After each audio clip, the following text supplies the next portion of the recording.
Welcome to the Someone Somewhere podcast. It's Thursday, February 7th, and I'm your host, Nicole. This is episode 22. This episode is brought to you by Ocean State Organics, our permaculture farm that creates tools for sustaining backyard food production on small plots and in urban areas. If you enjoy this content, please support us by going to www.patreon.com/oceanstateorganics. Permaculture is a term you may hear often in the regenerative agriculture community. It's used to describe a variety of different methods. When taught correctly, they can be applied in any ecosystem or geography.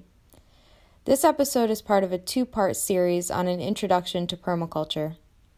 Part 1 is going to look into the history of the permaculture movement. Rooting the discussion as a critique of colonialism in farming, I'm hoping to discuss issues within permaculture, such as white settler dominance over the teachings in permaculture, classism of the organics movement, and indigenous erasure in the history of permaculture principles. Part 2 will be on urban farming with permaculture, and we'll cover much more of the details concerning how we've actually gone about implementing permaculture strategies on plots of urban land that we've been able to work with. If you're unfamiliar with the term permaculture, that's okay. It's not something that we're really familiar with in the mainstream. And because it's taken on a life of its own, in terms of the ways these teachings have been applied and modified to fit certain needs, it's hard to pin down a definition. Originally, the term was a contraction of the phrase permanent agriculture, the design and implementation of permanent, sustainable, closed-loop agricultural systems. Systems designed in this way aim to have closed energy cycles, being modeled on natural ecosystems. These closed-cycle systems, where outputs become inputs, require no primary inputs and produce no waste products. This will not be found in simple single-output systems, which is why permaculture design tends to produce multi-layered and highly interlinked systems, always looking at natural ecosystems as a model and a guide. These ways of observing and working with nature are the legacy and heritage of indigenous people all over the globe, though they do not call it permaculture. Often they have not heard of the word, but they understand nature's patterns and use them to create polycultural, perennially based, energy-efficient homes, gardens, farms, and entire communities. These are found all over the world where remnants of those cultures have been allowed to survive, and they deserve acknowledgement and respect. To learn a bit more about how permaculture systems were developed, we have to understand that several individuals revolutionized the branch of agriculture we now call permaculture today. In 1929, Joseph Russell Smith wrote the book Tree Crops: A Permanent Agriculture, a book which sums up his long experience experimenting with fruits and nuts as crops for human food and animal feed. Smith saw the natural world as an interlocking whole and wrote about the advantages of mixed systems of trees with crops underneath. Masanobu Fukuoka in the late 1930s in Japan began advocating for no-till orchards and gardens, as well as natural farming. He's responsible for the now famous book The One Straw Revolution, written in 1975. These teachings inspired many other individuals in Japan and otherwise during the 1930s. In Australia, the 1964 book Water for Every Farm supports the definition of permanent agriculture, which is defined as one that can be sustained indefinitely. This was written by P.A. Yauman and added the importance of an observation-based approach to land use in Australia. This was written in the 1940s, and it also used the keyline design as a way of managing the supply and distribution of water. Keyline landscaping techniques aim to maximize the beneficial use of water resources on attractive land, and these ideas were foundational to developing the earliest books on permaculture. Other early influences included Ruth Stout in the United States and Esther Deans in Australia, who pioneered no-dig gardening. Rachel Carson had also just written the book Silent Spring in 1962, with its dire and subsequently validated warnings about the threat of DDT and other pesticides and what they pose on the environment. James Lovelock had conceived and published his Gaia theory, proposing to gain a true understanding of our planet, thinking we should think of it as a macroorganism or superorganism, one he termed Gaia, with the same self-sustaining and self-regulating feedback mechanisms that are found in all living organisms. Also, a Norwegian philosopher and mountaineer Arne Næss first published his concept of deep ecology at this time. This ultimately called for each individual to recognize their necessary connection with the world. So we see that in mycology, in soil microbiology, permaculture, and sustainable architecture and engineering, these were all developing around the same time and as a response to what was going on with industrial agriculture, certainly. All of this set the stage for more methodology to develop around sustainable agriculture. But the most credited people as the co-originators of the permaculture concept are Bill Mollison and David Holmgreen. They co-authored a book called Permaculture I, A Perennial Agriculture for Human Settlements in the late 1970s. Born in 1928 in Australia, Bill Mollison lived between 15 and 28, alone in the Australian bush, working as a trapper, lumberjack, fisherman, and farmer, often in close relationship with Australian indigenous people. From that time, he had gathered a wealth of stories, all of which were received with great enthusiasm from his listeners, and they were always about humans and nature in deep contact and harmony with one another. Before the European invasion of Australia in 1788, there were more than 250 indigenous nations, each with several clans. Bill was learning through observation and proximity to the Aboriginal way of life. It is clear that Bill Mollison was influenced by many cultures of ancient wisdom and indigenous knowledge. This is not restricted merely to the people of Australia and North America, but also to Celtic influence from European ancestry. You'll find this philosophy woven quite heavily through his revolutionary chapter, A Pattern Understanding, from the book The Designer's Manual. Pattern-based thinking was common in the ancients, using dance and song to disperse information rather than just writing. Now we rely much too heavily on material-based thinking and need to swing back to a better balance of knowledge dissemination and tradition preservation. In Permaculture, A Designer's Manual, Bill writes, quote, I believe that unless we adapt sophisticated Aboriginal belief systems and learn respect for all life, then we will lose our own. After Bill found out that the civilization he was a part of destroyed the territories of First Nation Australians, more and more he went back to study with them again, and in 1955 he wanted to stop this development. So he went into research and academic teaching, and as an environmentalist began to participate in the environmental policies in Australia. He opposed dam projects, fought for the declaration of nature conservation reserves, and supported the Aboriginal people in their fight for their rights. During the campaign against the dam on the Franklin River in Tasmania in the 1970s, while he was a lecturer at the university in Hobart, he met his later co-author, David Holmgreen, a landscape planning student. They got into a discussion as to why the agriculture of First Nation Australians had survived all of the time, and why modern agriculture was only effective in the relative short term. Furthermore, he explored how Aboriginal concepts of sustainable agriculture could be brought into harmony with new technologies and new scientific findings. Mollison and Holmgreen began to experiment, design, and write together. With the help of the Japanese-speaking Aussie Andrew Jeeves, they pulled in the ideas of Masanobu Fukuoka in the One Straw Revolution. They took over the keyline concept from Ken Yeomans and Water for Every Farm, written in 1954, and F.H. King's observations of the highly productive agricultural concepts of Asia, Farmers of 40 Centuries, Permanent Agriculture in China, Korea, and Japan, written in 1911. Out of these foundational books, they created a design concept for permanency of human activities with landscapes, waterscapes, and forestry, which they called permaculture. Dangers of the rapidly growing use of industrial agriculture methods continued to shape these ideas. It was obvious that conventional agriculture methods were highly dependent on non-renewable resources, linear systems, and were additionally poisoning land and water, thereby reducing biodiversity and removing billions of tons of topsoil from previously fertile landscapes. They responded with a radical design approach called permaculture, and this term was first made public with the publication of their first book in 1978, Permaculture I. As permaculture is a set of several basic principles which are applicable to every climate imaginable, the permaculture design system quickly became further defined and integrated into unrelated spheres of agriculture.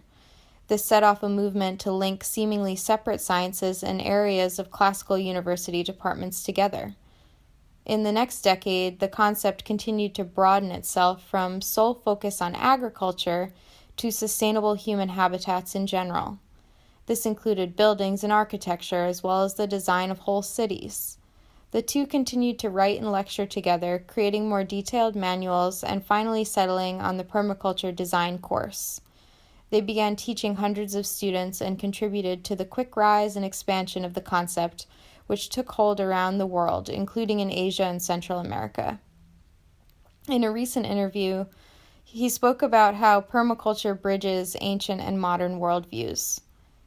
Quote, "If I go to an old Greek lady sitting in a vineyard and ask, 'Why have you planted roses among your grapes?'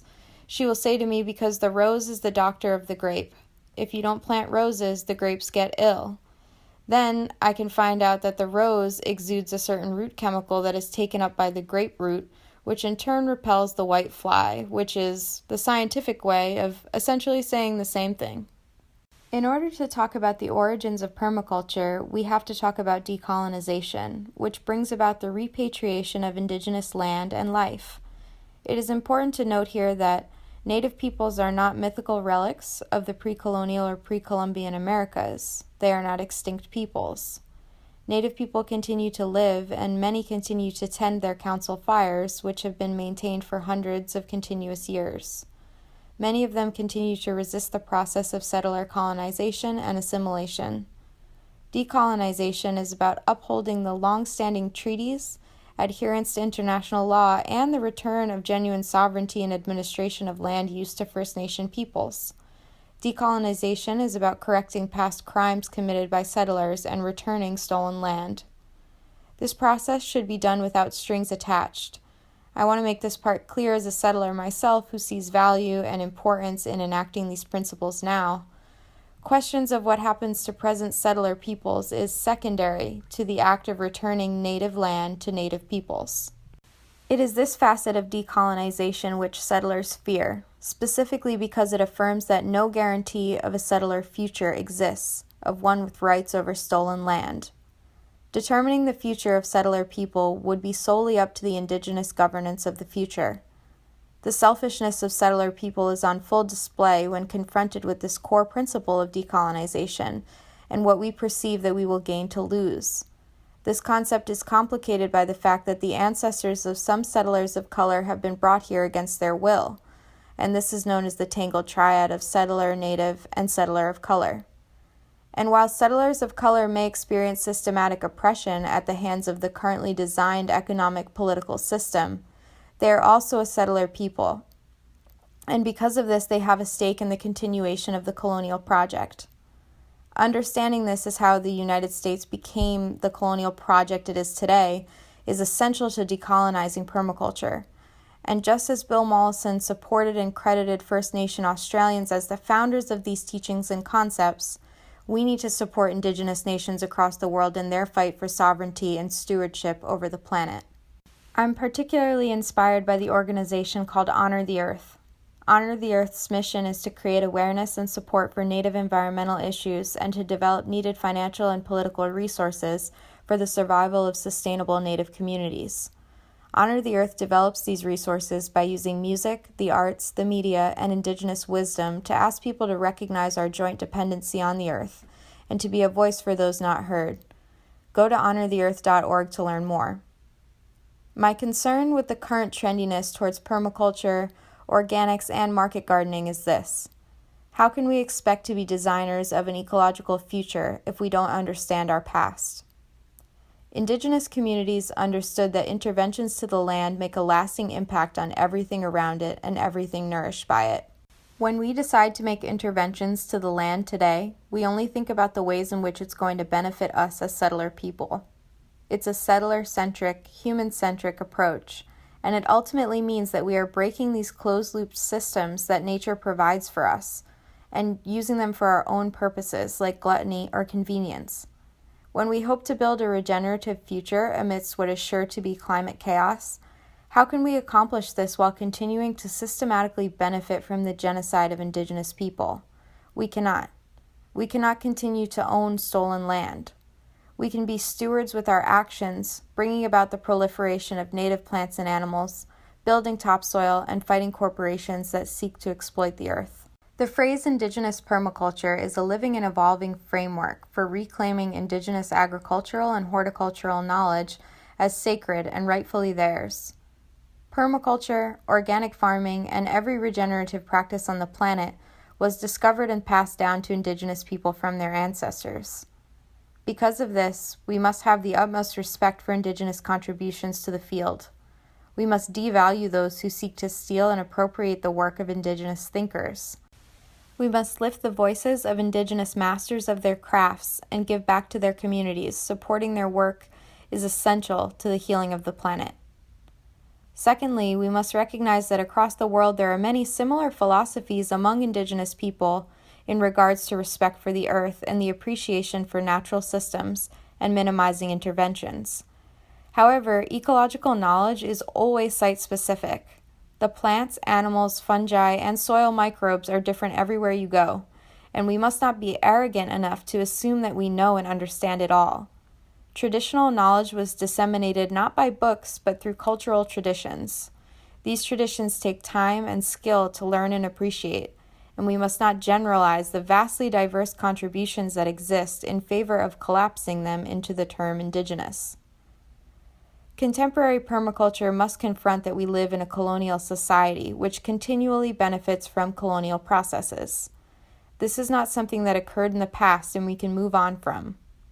The effects of colonization are alive today and threatening indigenous sovereignty through attacking the air, water, land, and more. Indigenous people are one of the most threatened groups for modern corporations to exploit and expropriate their lands, and they're backed by state agents who seek to use violence to continue the process into the future. As people who want to live with a more authentic relationship with the earth, we must defend and restore the communities and culture of our local indigenous nations. This is a lifelong process of challenging false narratives of homesteading and settler life which commit erasure in their stake in colonialism. Permaculturalists would also do well to stop using the offensive phrase, quote, "we are all indigenous." Settlers could be more accurately described as being an invasive species. You do not need to be native to a place to take responsibility for yourself and whether or not you want to continue participating in settler colonialism and white supremacy. You have a choice to uplift and support indigenous communities whose stolen land you occupy, and to use your voice to fight against the expropriation of their land for exploitative interests. And you have a choice to encourage the proliferation of indigenous plants and animals. These should be the focus of the permaculture enthusiast, not the false claims of nativism. Lastly, my hope for those interested in the realms of permaculture are that we can recognize that degrowth and changing our entire way of life is central to the preservation and restoration of the ecology and biosphere at large. Reintegrating domesticity and wilderness, humanity and nature, soil and air, masculine and feminine are all a part of this work. It is not that indigenous people only minimize their interventions to the earth. It is that when they did intervene, it was to become a better steward and to protect the biodiversity that this planet has to offer. A simpler way of saying this is that no one invented permaculture, not even the supposed founders. Important ideas and good practices have been stolen from indigenous cultures. These have been mixed with appropriately scaled renewable technologies and low-embodied energy materials to try and design the most ecologically elegant solutions for our current problems, such as pollution, excessive consumption, resource extraction, tools and practices that rely on the mechanization of agriculture or driven by fossil fuels. These would be all examples of that. In a world of escalating racial tension and conflict, I believe it's time for permaculture to open its eyes and actively seek a process that acknowledges and respects its legacy from indigenous people, a process that would actively participate in decolonization. And if we can do this, we can begin a journey towards a more genuinely polycultural movement. In permaculture, there are 3 core tenets and 12 design principles. The 3 core tenets are to care for the earth, which means provision for all life systems to continue and multiply. And this is the first principle because without a healthy earth, humans can't live, can't continue to flourish, and neither can anything else on the planet. The second tenet is care for the people. Enough provisions for people to access all the resources that are necessary for their existence. And the third tenet is fair share.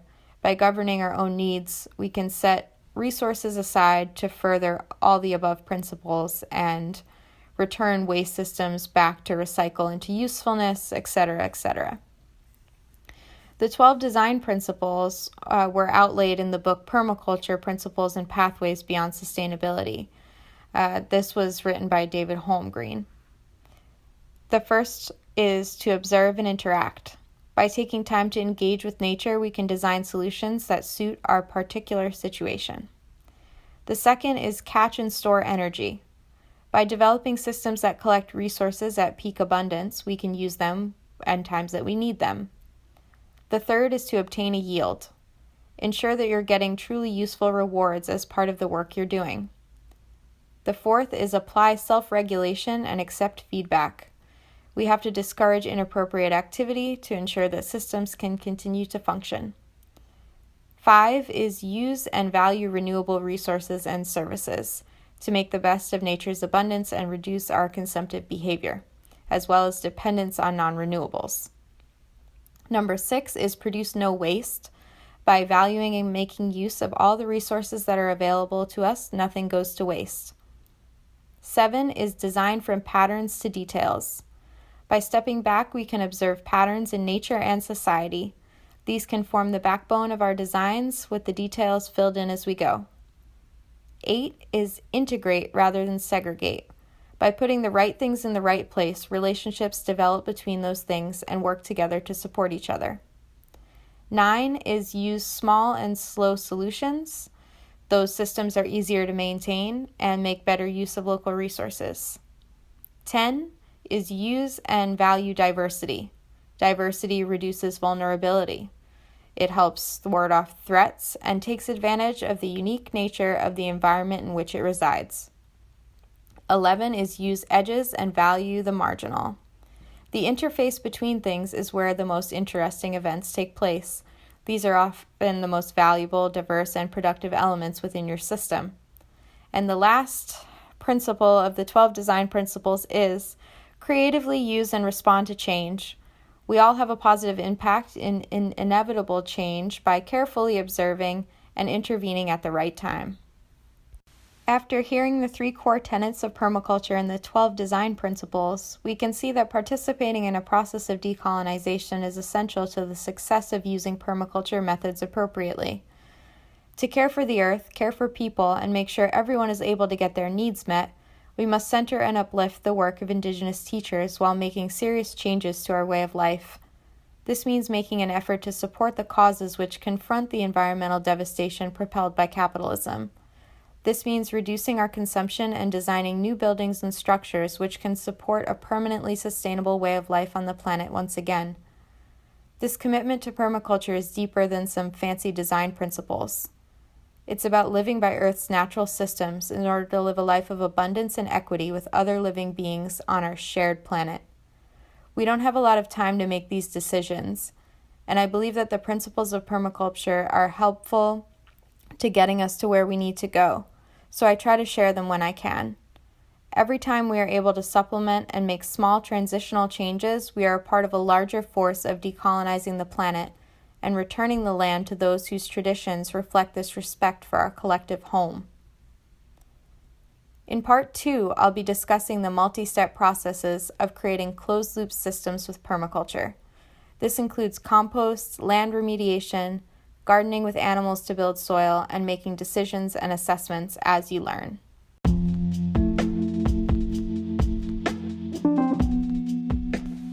Thanks for listening. If you like the show, please share it with someone who would enjoy it. I'm on Apple Podcasts as someone somewhere, so please subscribe and rate me so that more folks can find the show. This episode was brought to you by Ocean State Organics. To support our efforts, you can donate to us at www.patreon.com/oceanstateorganics. And there you'll also find all of our farming blogs and resources in one place, so go and check it out. Hopefully you can find some interesting information that can be useful before spring comes. This concludes episode 22 of the Someone Somewhere podcast. Good night.